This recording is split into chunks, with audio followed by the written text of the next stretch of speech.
జీవం, నూతన జీవం, యేసులో నూతన జీవం, నూతన జీవం, నూతన జీవం, యేసులో నూతన జీవం, యేసులో నూతన జీవం, యేసులో నూతన జీవం, యేసులో నూతన జీవం, యేసులో నూతన జీవం,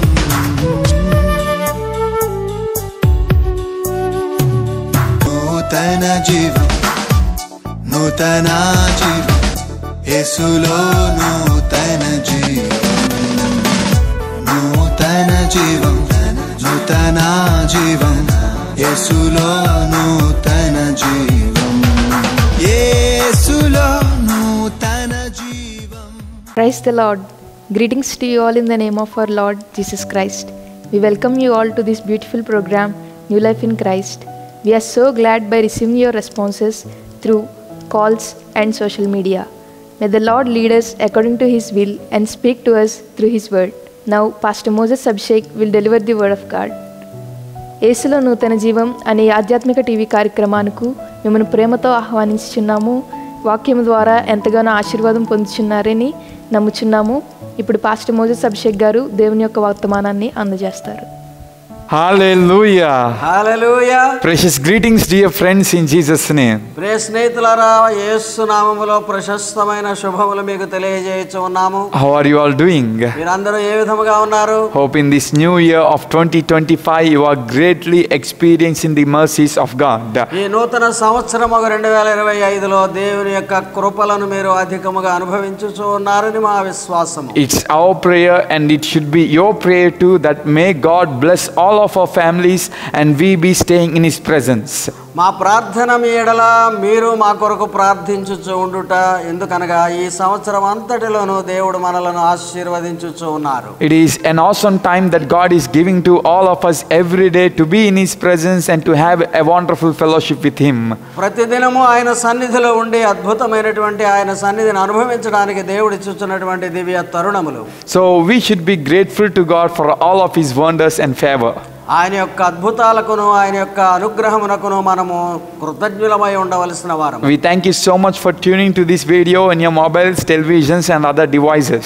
ఈ పరికరములన్నిటినీ మీరు సిద్ధపరచుకొని వినుచు ఉన్నందులకు వందనములు. You can listen to our more messages and worship songs in our YouTube channel. ఈ యూట్యూబ్ ఛానల్ అనే దానిలో మీరు ఈ ప్రసంగములు గాని మా పాటల యొక్క ప్రోగ్రాములు గాని తిలకించవచ్చు, వినవచ్చు. And at every day you can listen the word of God in this wonderful television channel too. ఇదిగో ఉన్నటువంటి ఈ టీవీ అనేటువంటి ఈ ప్రోగ్రాంలో కూడా మీరు దినము ఈ కార్యక్రమములను ఆలకించగలరు. May God bless you and your families as we stay in His presence. మిమ్ములను మీ కుటుంబములను ఆయన సన్నిధిలో మనము నిలుచుచు ఉండగా ఆశీర్వదించును గాక. Come, let us now meditate God's word. దేవుని వాక్యమును ధ్యానించుటకు రండి. How many of you want to harvest a greater blessings in this new year? ఈ నూతన సంవత్సరములో ఒక గొప్పదైనటువంటి పంటను కోయుట అనేటువంటి అనుభవంలోనికి రావాలని కోరుచూ ఉన్నారు. Do you want to experience the wonders of God and the mercy of God showering upon your lives? దేవుని అద్భుతాలు, దేవుని యొక్క కృప మీ పైన క్రొమ్మరింపబడుట అనేటువంటి అనుభవము కావాలనా? If we want to reap a greater harvest, we must sow a good seeds. అటువంటి కోత పంటను కోయవలెను అంటే మంచి విత్తనములను మనము విత్తవలెను కదా. So let us see what Bible says to lead our life in greater blessings in this new year. ఈ నూతన సంవత్సరములో గొప్పదైన ఆశీర్వాదముల పక్షముగా మనం ఉండులాగున ఏ రీతిగా ఉండవలెనో చూచెదము. Hosea chapter 10 verse 12. హోషేయ గ్రంథము 10వ అధ్యాయము 12వ వచనము. It reads there like this. ఈ రీతిగా చదవబడుచు ఉన్నది. Sow yourself righteousness, reap steadfast love. నీతి ఫలించునట్లు మీరు విత్తనము వేసి ప్రేమయను కోతను కోయుడి. Break up your fallow ground. ఈ ఎన్నడూ దున్ననటువంటి కఠిన భూమిని దున్నుడి. For it is the time to seek the Lord that you may come and reign righteousness. ఎందుకనగా ప్రత్యక్షమై దేవుడు మన పక్షముగా నీతి వర్షము కురిపించునట్లు ఇది ఏ సమయం. Praise the Lord. దేవునికి స్తోత్రం. So this is the time to harvest a greater things. గొప్పదైనటువంటి ఆశీర్వాదములను పొందుటకు ఇదే సమయము. So the title which we are going to meditate upon this wonderful verse is ఈ వాక్యము అద్భుతమైనటువంటిదిగా ఉన్న దీనిపైన మన యొక్క ధ్యానం యొక్క శీర్షిక ఏమంటే sow to reap greater harvest. గొప్పదైనటువంటి పంటను కోయుల అగున విత్తనములు వేయుము. And it is the time now, right time now. ఇదే సమయము, సరి అయినటువంటి సమయం అంటున్నాడు. See, many people, we think after finishing of the days, what happened? I should be in a blessed place now. నేను ఆశీర్వదింపబడిన స్థలములో ఉండాలి కదా అని అనుకుంటాం, అంతా చేసిన పేదప. But what we are doing is we are letting the time pass by and we are worrying after the time has passed. కానీ జరుగుతున్న సంగతి ఏమంటే సమయాన్ని ఆ విధముగానే పోనిచ్చుచు సమయం పోయింది కదా అనుకుంటాం. But God is telling this is the right time now. If you sow the things which I am telling you, you will surely reap greater harvest. కానీ దేవుడు చెప్తూ ఉన్నాడు, ఇదిగో ఇదే సమయము, నేను చెప్పినటువంటి విత్తనములు నీవు విత్తినట్లయితే మంచి పంటను కోసెదవు అని. So my dear friends, do you want to reap the greater harvest? గనుక ప్రియ స్నేహితులారా, గొప్పదైనటువంటి పంటను కోయటం మీకు ఇష్టమేనా? Do you want the God's blessings to be showered upon your life? దేవుని ఆశీస్సులు మీ పైన కృమ్మరింపబడవలనని మీ కోరిక అయి ఉన్నదా? Do you want the mercy of God to be falling upon your spirit? నీ ఆత్మ పైన దేవుని వర్షము, కృపావర్షము కృమ్మరింపబడుట నీకు ఇష్టమా? Then come to God and listen to His word. అట్లయితే దేవుని సన్నిధికి వచ్చి దైవ వాక్కును విను. Three important things I want to share from the scripture portion. ఈ వాక్య భాగము నుండి 3 ముఖ్య సంఘటనలు మీకు తెలియజేస్తాను. Firstly, the writer says like this: ఈ విధముగా చెప్తూ ఉన్నాడు ఆ గ్రంథకర్త, break the fallow land. ఇది కఠినమైనటువంటి నేలగా ఉన్న దానిని ముందు పగలగొట్టు అనగా దుండు. So the word used there, fallow, means hard ground and unfertile ground. అంతకు ముందు ఫలించనటువంటి స్థలముగా ఉండి బీడు భూమిగా ఉన్నదనేటువంటి భావం. So upon a hard ground, how much hardly you may sow the seeds or how much time you may give to it, nothing good will come out of it. బీడుగా ఉన్న భూమిలో నీవు ఎంత విత్తనములు ఎంత విత్తి ప్రయాసపడిన ఫలములు రావు కదా. But what should we do then?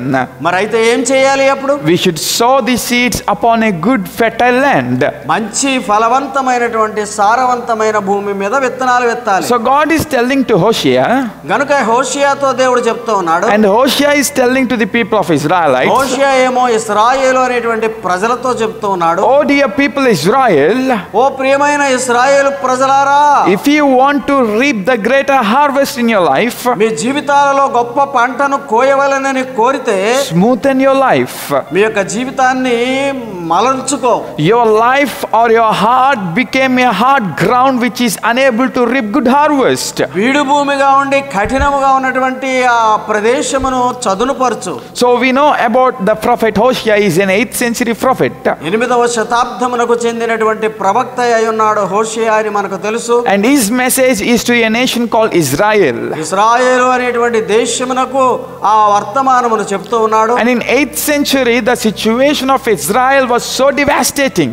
8వ శతాబ్దములో ఇశ్రాయేలీయుల యొక్క పరిస్థితి చాలా భయంకరముగా ఉన్నది. They were hard in their attitude. వారి యొక్క దృక్పథం అంతా కూడా కఠినముగా ఉన్నది. They were hard in their hearts. వారి హృదయములలో కఠినముగా ఉన్నారు. They were not showing mercy to the poor people. పేదలైనటువంటి వారికి ఏమాత్రము జాలి చూపే హృదయము లేదు. They were not in good relationship with God. దేవునితో సత్సంబంధము లేకుండా ఉన్నారు. They were not righteousness in their ways. వారి మార్గములలో నీతి లేదు. And they were very cruel and wicked people. చాలా భయంకరమైనటువంటి క్రూరులుగా జీవిస్తున్నారు. So God sent his prophets. గనుకనే ప్రవక్తను పంపుచూ ఉన్నాడు దేవుడు. God sent Isaiah. యెషయా అనే ప్రవక్తను పంపారు. God sent Hosea. హోషేయ అనేటువంటి ప్రవక్తను పంపారు. God sent Amos. ఆమోసు అనేటువంటి ప్రవక్తను పంపారు. So these 3 prophets were prominently called as 8th century prophets. 8వ శతాబ్దమునకు చెందినటువంటి ప్రవక్తలని ఈ ముగ్గురికి కూడా ప్రత్యేక పేరు ఉన్నది. How far or how much these 3 prophets or servants of God are preaching, దైవ సేవకులైనటువంటి ఈ ప్రవక్తలు ఎంతగా బోధించినప్పటికీ still the hearts of people are very hard. ఆ ప్రజల యొక్క హృదయాలు కఠినముగానే మిగిలిపోయినవి. They were having a fallow heart which is not letting God's word inside. దేవుని వాక్యం అనేటువంటి విత్తనము దానిలో వేరునులట్లుగా ఉండేటువంటి స్థితిలో వారు లేరు. So God is telling to them, you wicked people, you are going unto a destruction. క్రూరులైనటువంటి ఓ ప్రజలారా మీరు నాశనం అయిపోతారు అని అక్కడ హెచ్చరిక చేస్తూ ఉన్నాడు దేవుడు. But if you want to reap a greater blessings, అయితే గొప్పదైన ఆశీస్సులు మీరు పొందాలి అంటే, if you want to reap a greater mercy of God, దేవుని యొక్క కరుణ అనేటువంటి పంటను కోయాలి అంటే, break your hardened life. ఈ యొక్క కఠినమైనటువంటి జీవితమును పగలగొట్టు. So this is what the message for today's world too. ఈ దినములో ఉన్నటువంటి నేటి దినములలో ఉన్నటువంటి ప్రజలకు కూడా ఇదే వర్తమానం. My dear friends, in this new year, ఈ నూతన సంవత్సరములో ప్రియ స్నేహితులారా, if you want to see a fruitful life which you have never seen before, అంతకు ముందు నీవెన్నడూ చూడనటువంటి ఫలభరితమైనటువంటి పంట నీవు చూడాలి అంటే, you must break your life and you must break your heart. నీ హృదయమును నీ యొక్క జీవితమును కూడా చదును చేసుకోవాలి. You must make it the unfertile life to a fertile place so that God's word will reach you and you will be fruitful. సారము లేనటువంటి భూమిగా మిగిలిపోక సారవంతమైన భూమిగా చదును చేసుకొని దేవుని వాక్యం అనేటువంటి విత్తనము రాని. Today we see many people were neglecting God. దేవునిని నిర్లక్ష్యము చేస్తున్నారు చాలా మంది. Neglecting God's word. దేవుని వాక్యమును నిర్లక్ష్యము చేస్తూ ఉన్నారు. Neglecting the church. సంఘమును నిర్లక్ష్యము చేస్తూ It ఉన్నారు. is very sad to say even the Christians were in this place. ఇటువంటి పరిస్థితులలో క్రైస్తవులు కూడా ఉన్నారని చెప్పుటకు చాలా దుఃఖకరమైన విషయం. That is the reason years are passing but we are remaining the same. అయితే అదే రీతిగా మిగిలిపోతూ ఉన్నాం అనేటువంటి విషయం గమనించాలి. Years are passing and passing and passing by. సంవత్సరములు గడిచిపోతూ ఉన్నవి. You are not having a growth but you are still standing the same because you are not in a good fertile land. ఫలాలు లేని జీవితముగానే మిగిలిపోతూ ఉన్నాం, ఎందుకంటే సారవంతమైన భూమిలో విత్తనములు వేయటలేదు అనే స్థితి వలన. See, go to a shop which sells seeds. అక్కడ అమ్మేటువంటి విత్తనములు అమ్మేటువంటి షాపుకు వెళ్ళు. You buy an most expensive seeds from that shop. ఆ దుకాణములో నుండి ఖరీదైనటువంటి విత్తనములు నీవు కొనుగోలు చేయవచ్చు ఒకవేళ. And sow it upon the land which is very hard. కఠినమైనటువంటి నేలపైన ఆ విత్తనములు గనక విత్తినట్లయితే will you see any sort of result in that? దానిలో ఏమైనా ఫలము నీకు వస్తుందా?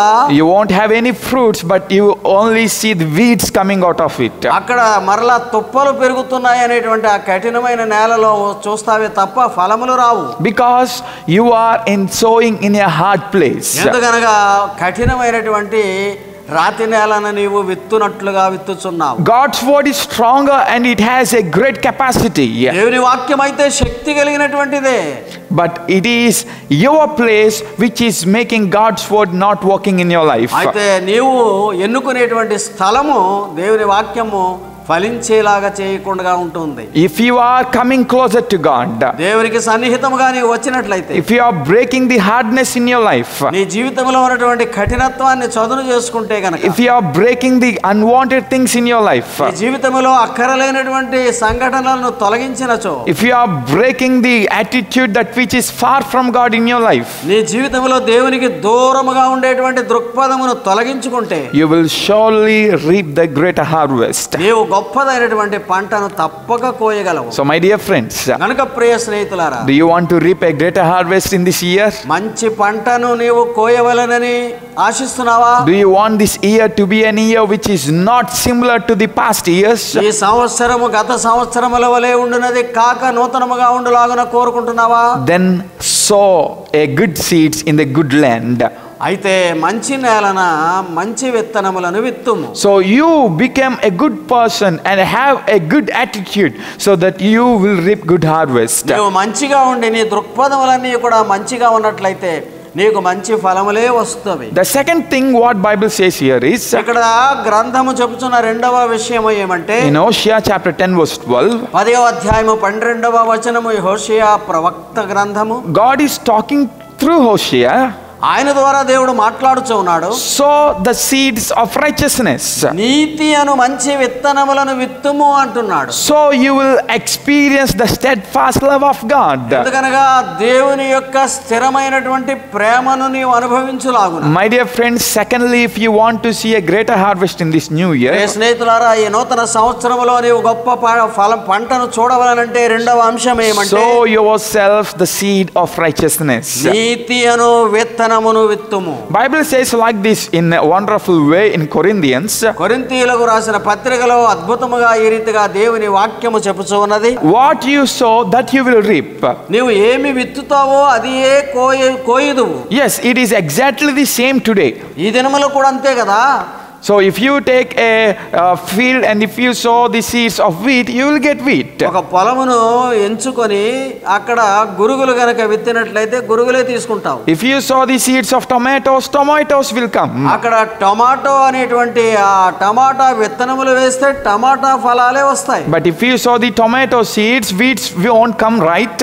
అక్కడ ఉన్నటువంటి దానిలో నీవు టమాటాలు విత్తితే అక్కడ గురుగులు రావు కదా, పనికిరాని మొక్కలు రావు కదా. If you sow the seeds of goodness, you will get goodness in your life. మంచి అనేటువంటి విత్తనములను విత్తినట్లయితే మంచినే నీవు కోయదువు. The seeds which you sow, the same fruits you will get. ఏ విత్తనాన్ని విత్తుతావో ఆ ఫలములే నీకు వచ్చును. So God is telling to the people of Israelites, కనుక ఇశ్రాయేలు ప్రజలతో దేవుడు చెప్తున్న మాట, do you want me to love you? నేను నిన్ను ప్రేమించాలని కోరుతున్నావా? Do you want me to give you greater blessings? నీకు అధికమైన ఆశీర్వాదములు ఇవ్వవాలని కోరుతున్నావా? Then sow the seed of righteousness. అటువంటి అప్పుడు నీవు నీతి అనేటువంటి విత్తనములను విత్తుము. Then surely God's blessings will come to you. అప్పుడు తప్పక దేవుని ఆశీర్వాదములు నీపై వచ్చును. This message is very important to the people in 8th century BC.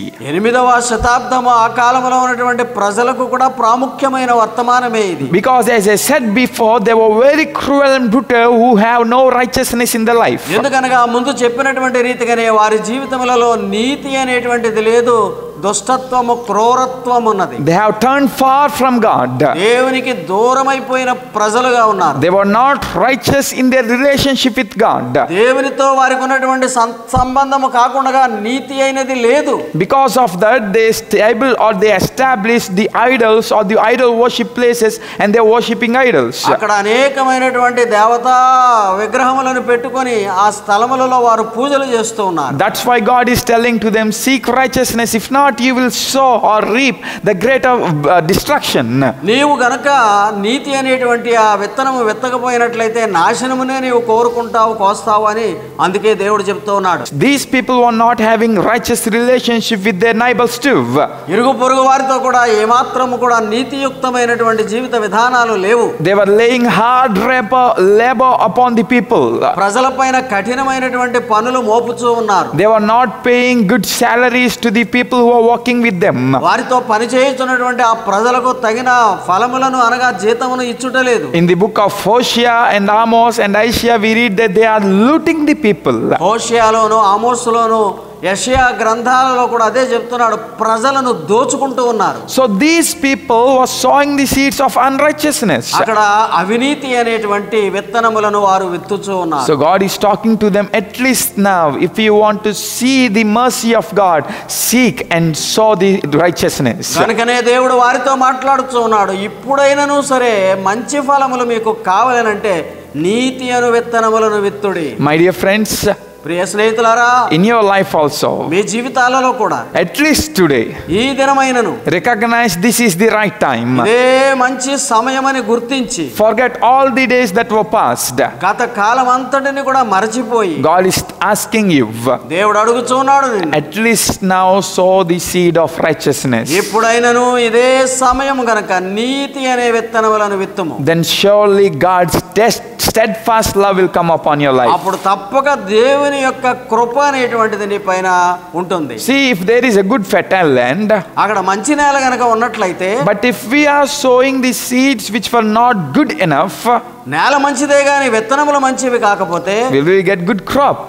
అక్కడ ఏమైనా మంచి పంట రాదు కదా. So today గనుక ఈ దినాన్న come to Jesus, యేసు సన్నిధికి రా. and then you sow the seeds of goodness, ఆయన దగ్గరకు వచ్చి మంచి అనేటువంటి విత్తనములను విత్తు. then definitely you will be a person who will be reaping greater harvest. అప్పుడు తప్పక గొప్ప పంటను కోసేటువంటి వ్యక్తిగానే ఉండగలరు. The third thing what Bible says here is, ఇక్కడ గ్రంథము చెబుతున్నటువంటి మూడవ అంశం ఏమంటే, if you are sowing the seeds of unrighteousness, అవినీతి అనేటువంటి విత్తనములు గనక నీవు విత్తినచో you will reap injustice.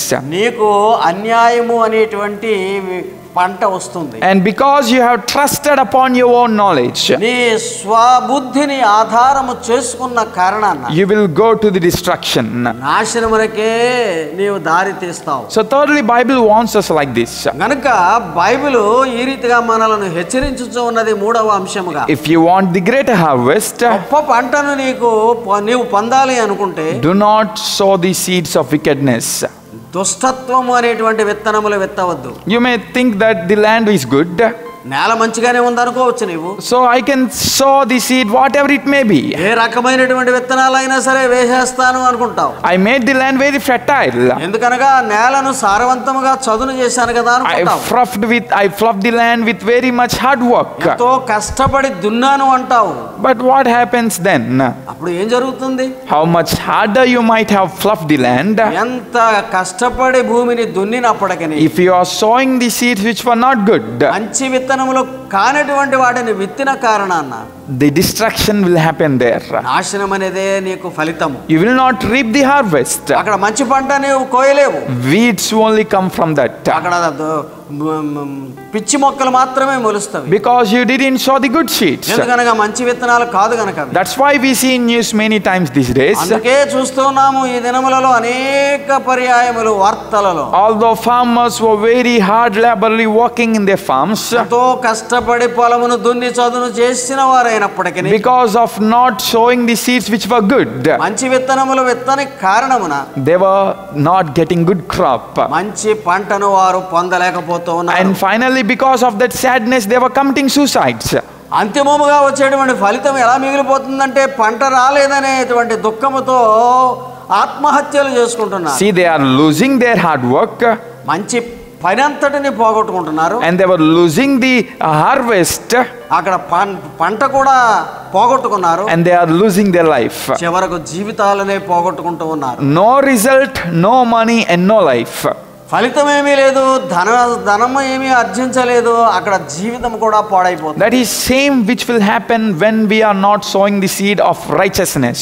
నీతి అనేటువంటి విత్తనములు గనక విత్తనిచో అదే ఫలితాలు మనము కూడా చూస్తాం. This is a strict warning God is giving to Israelites. ఇశ్రాయేలీయులకు దేవుడు ఇచ్చుచున్నటువంటి ఒక కఠినమైనటువంటి హెచ్చరిక.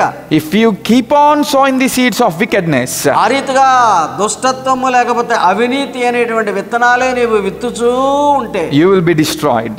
నీవు నాశనము చేయబడతావు. Dear friends, we know what happened then.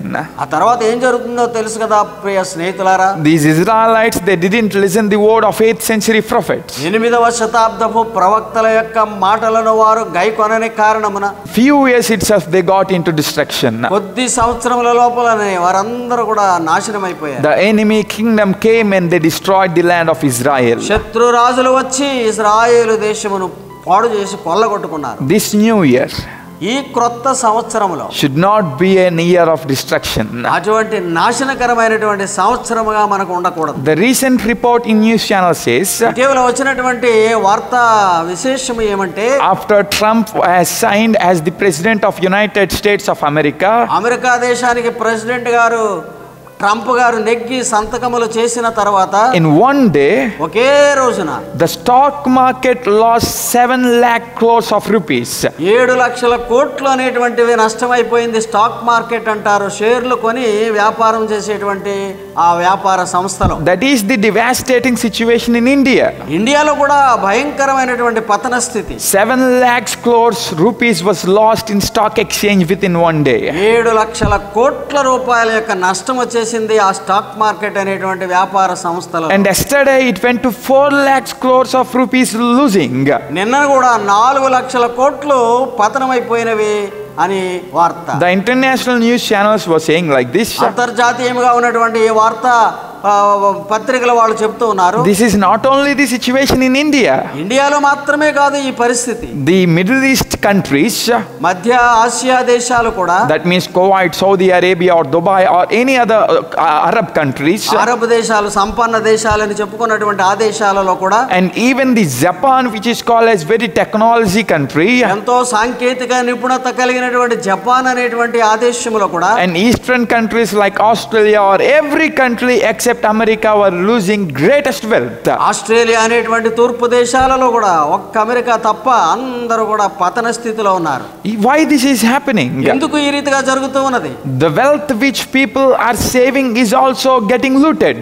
ప్రజలు దాచుకునేటువంటి సొమ్ము కూడా అది దోచుకోబడుతుంది. Because that wealth was not a righteous wealth. ఎందుచేతనగా ఆ ధనము నీతియుక్తమైనది కాదు. Many of the people today were earning the income with unrighteous activities. వారి యొక్క ఆస్తిని అంతటిని కూడా అవినీతి క్రియలలో పెడుతూ ఉన్నారు ప్రజలు. That's why God is telling to us, if you sow the seed of wickedness, you will be destroyed. కనుకనే దేవుడు చెప్తున్న మాటలు, అవినీతి అనేటువంటి విత్తనము నీవు విత్తితే కనుక పతన స్థితినే నీవు పంటగా కోస్తావు. So my dear friends, our wickedness will never give us good blessings. కనుక ప్రియ స్నేహితులారా, మన అవినీతి అనేటువంటిది మంచి ఫలములు మనకు ఎన్నడూనూ ఇవ్వదు. It will only take us to the destruction. మనలను పతన స్థితికే తీసుకుపోతుంది. That's why God is remembering us in this new year. కనుకనే ఈ నూతన సంవత్సరంలో దేవుడు మనల్ని జ్ఞాపకం చేసుకుంటూ ఉన్నారు. At least now, ఇప్పుడైనను సరే sow the seed of righteousness. నీతి అనేటువంటి విత్తనములను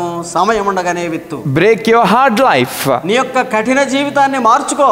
Then surely you will reap a greater harvest. తప్పక నీవు గొప్ప పంటను కోస్తావు. My dear friends, do you want to reap the greater harvest in this new year? నా ప్రియ స్నేహితులారా, ఈ నూతన సంవత్సరంలో మంచి పంటను నీవు కోయవలెనని కోరుతున్నావా? Do you want this year to be a year which is unsimilar to the past years? గత సంవత్సరాలతో పోలిస్తే దానికి ఏ సంబంధము లేనట్లుగా ఈ సంవత్సరం ఉండాలని కోరుకుంటున్నావా? Then come to God's presence now and pray along with us. అట్లయినచో దేవుని సన్నిధికి రా, మాతో కలిసి ప్రార్థించు. Let's pray. ప్రార్థన చేద్దాం. Father, we thank you for this time. తండ్రి, ఈ సమయముకై నీకు వందనములు. Thank you for talking with us through your word that we should reap a good harvest. నీ వాక్యము ద్వారా మాతో మాట్లాడి మంచి పంటను కోయుటకైనటువంటి క్రియను నీవు తెలియజేసినందుకు వందనములు. Lord, help us to sow the goodness so that we will reap good things. మంచితనం అనేటువంటి దానిని విత్తి మంచినే మేము కోయుటకు సహాయం చేయము. And help us to make that sowing in a good land so that good soil and good results will come. సారవంతమైనటువంటి నేలలో విత్తినచో మంచి పంట వచ్చుననేటువంటి విషయం గ్రహించుటకు సహాయం చేయము. If any of us was still hanging on to the wicked things, help us to break those things today, dear Father. ఎవరైనా ఇంకను క్రూరత్వము దుష్టత్వమునకే అంటి పెట్టుకుని ఉంటే దానిని విడగొట్టుకొనుటకు సహాయం చేయి. Help us to come closer to you. నీకు సన్నిహితముగా వచ్చుటకు సహాయం చేయి. Bless all the people who had God's word today, dear ఈ Father. దినమున దేవుని వాక్యము వినిన ప్రతి ఒక్కరిని ఆశీర్వదించు తండ్రి. Make this year as a very fruitful year for them and their families. ఈ సంవత్సరము వారికిని వారి కుటుంబములకును ఫలభరితమైనటువంటి సంవత్సరముగా మార్చుము. Let these all hearers be a people who will never be the same. మరి ఎన్నడూను కూడా అదే రీతిగా ఉండులాగున ఉండకుండా అభివృద్ధి చెందుటకు ఆశీర్వదించు. Let them see a greater fruitfulness in year and day by day in their lives. వారి జీవితాలలో దినము కూడా మంచి ఫలితములను చూచు వారినిగా ఆశీర్వదించు. Thank you, God, for hearing our prayer. మా ప్రార్థనను ఆలకించినందుకు వందనములు తండ్రి. We pray in Jesus' name. యేసు నామములో వేడుకొనుచు ఉన్నాము. Amen. Amen. May God bless you. దేవుడు అందరినీ దీవించును గాక. Praise the Lord.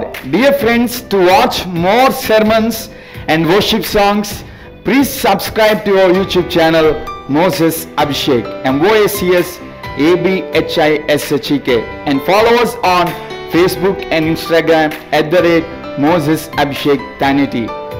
ప్రియులారా, మరిన్ని సందేశములు మీరు ఆలకించడానికి, మరిన్ని దేవుని యొక్క పాటలు వినడానికి మోసెస్ అభిషేక్ అనే యూట్యూబ్ ఛానల్ని సబ్స్క్రైబ్ చేసుకునండి.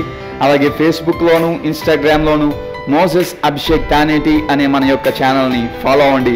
దేవుడు మిమ్మల్ని దీవించునుగాక. For your prayers and support our address Pastor T. Moses Abhishek, son of Reverend T. Blessing, Emmanuel Church, Bhaskar Nagar, Samal Court, Andhra Pradesh, India 533440. Our phone numbers 8883 29940. May God bless you all.